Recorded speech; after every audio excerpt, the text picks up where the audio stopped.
Hello friends, जैसा कि आप में से ज़्यादातर लोग जानते हैं कि आजकल हम एक सीरीज़ कर रहे हैं जिसमें हम रेटिनाइटिस पिगमेंटोसा के उन वेरिएंट्स की बात कर रहे हैं जिनमें ट्रीटमेंट अवेलेबल हैं। यानी कि आमतौर पर रेटिनाइटिस पिगमेंटोसा को लाइलाज बीमारी माना जाता है। हालांकि सभी प्रकार के रेटिनाइटिस पिगमेंटोसा में अब कुछ मेडिसिन अवेलेबल हैं जो कम से कम उसके प्रोग्रेशन को या तो रोक देती हैं या स्लो कर देती हैं, और कुछ करीब 20% लोगों में कुछ इंप्रूवमेंट भी आती है। ये तो हुई सभी रेटिनाइटिस पिगमेंटोसा। आज बारी है उस चौथी डिजीज की जिसमें रेटिनाइटिस पिगमेंटोसा होता है पेशेंट को, और उसका स्पेसिफिक ट्रीटमेंट भी है, और वो ट्रीटमेंट भी बहुत आसान है। अब आप लोग जो ये वीडियो देख रहे हैं जिन्हें रेटिनाइटिस पिगमेंटोसा है या जिनके किसी नोन टू को रेटिनाइटिस पिगमेंटोसा है, उन्हें देखना है कि क्या वो इस डिजीज की कैटेगरी में बैठते हैं। हम जानते हैं कि हमारी हर रेटिनाइटिस पिगमेंटोसा की वीडियो को सैकड़ों हजारों लोग देखते हैं। अब यदि इस डिजीज का परसेंटेज करीब करीब 1% रेटिनाइटिस पिगमेंटोसा पेशेंट्स में है, तो हम मान सकते हैं कि कम से कम वो लोग जिनका रेटिनाइटिस पिगमेंटोसा ठीक हो सकता है वो जरूर आगे आएंगे और हमें अप्रोच करेंगे। तो ये डिजीज है एविड। एविड एक एब्रीविएशन है विच मीन्स AVED। इसका मतलब है कि ये वो डिजीज है जिसमें होता है ataxia with vitamin E deficiency. तो ये इसकी फुल फॉर्म है, ataxia with vitamin E deficiency. ये एक ऑटोसोमल रिसेसिव बीमारी है जो कि जेनेटिकली हमें पेरेंट्स से मिलती है, और दोनों पेरेंट्स में ये बीमारी होने या दोनों के सिर्फ कैरियर होने से भी ये बीमारी अगली जनरेशन को मिल जाती है। अब इसमें होता क्या है? इसमें ऑफ कोर्स रेटिनाइटिस पिगमेंटोसा तो इस डिजीज का या इस सिंड्रोम का एक हिस्सा है। तो इन पेशेंट्स में रेटिनाइटिस पिगमेंटोसा होता है। इसका मतलब उन्हें बचपन से ही रतौंधी की प्रॉब्लम होती है। चेकअप पे पता चलता है कि इन्हें रेटिनाइटिस पिगमेंटोसा है। ये पेशेंट आराम से पहचाने जा सकते हैं यदि हम इन्हें गौर से देखें और इन्हें देखें कि इनका ट्रीटमेंट चलता है, क्योंकि इन बच्चों को आमतौर पे चलने फिरने में, कोऑर्डिनेशन में प्रॉब्लम होती है, जिसे बेसिकली हम लोग अपनी टेक्निकल भाषा में एटेक्सिया कहते हैं।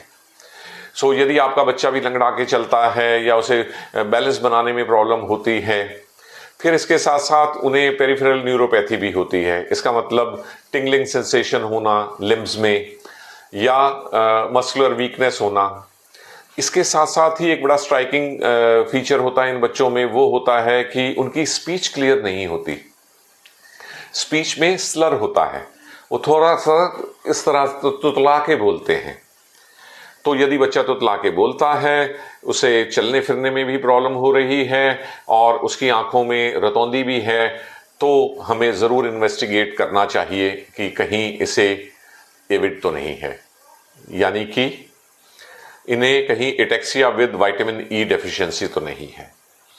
अब इसका स्पेसिफिक टेस्ट क्या होगा? रेटिनाइटिस पिगमेंटोसा के बाकी टेस्ट तो हम करवाएंगे ही, फील्ड चार्टिंग, OCT, ये सब टेस्ट किए जाएंगे, फंडस एग्जामिनेशन, फंडस फोटो।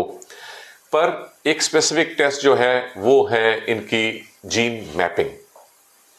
यदि इन बच्चों में जीन मैपिंग की गई और उनमें हमें ये पता चलता है कि जो अफेक्टेड जीन है या जो डैमेज जीन है वो है TTPA, ये आप लिखा हुआ भी देख सकते हैं। TTPA जीन के डिफेक्ट की वजह से अगर बच्चे को ये सब सिम्टम्स आ रहे हैं तो ये एक बड़ी पॉजिटिव न्यूज़ होगी कि हाँ, अब इस बच्चे के चलने फिरने की कमजोरी, टिंगलिंग सेंसेशन होना, बोलने की प्रॉब्लम और साथ ही साथ रेटिनाइटिस पिगमेंटोसा का भी आसान इलाज किया जा सकता है। और वो इलाज है इन्हें रेगुलरली इनकी डोसेज की रिक्वायरमेंट के हिसाब से, जो आपके फिजिशियन कैलकुलेट करेंगे, जिंदगी भर विटामिन E सप्लीमेंट्स दिए जाएं। इसके साथ साथ ही इनकी डाइट भी ऐसी दी जाए जिसमें कि विटामिन E प्रचुर मात्रा में होता है। अब विटामिन ई के अच्छे सोर्स हम देखते हैं, ऑयल्स होते हैं, इसके अलावा फिश एक बहुत अच्छा सोर्स होती है। फलों में हमारे यहाँ मैंगो बहुत कॉमनली पाया जाता है। एवोकाडो आप जानते ही हैं कि एक बहुत ही रिच फ्रूट है। तो ये सब चीज़ें, सप्लीमेंट्स भी और डाइटरी चेंजेस करके भी।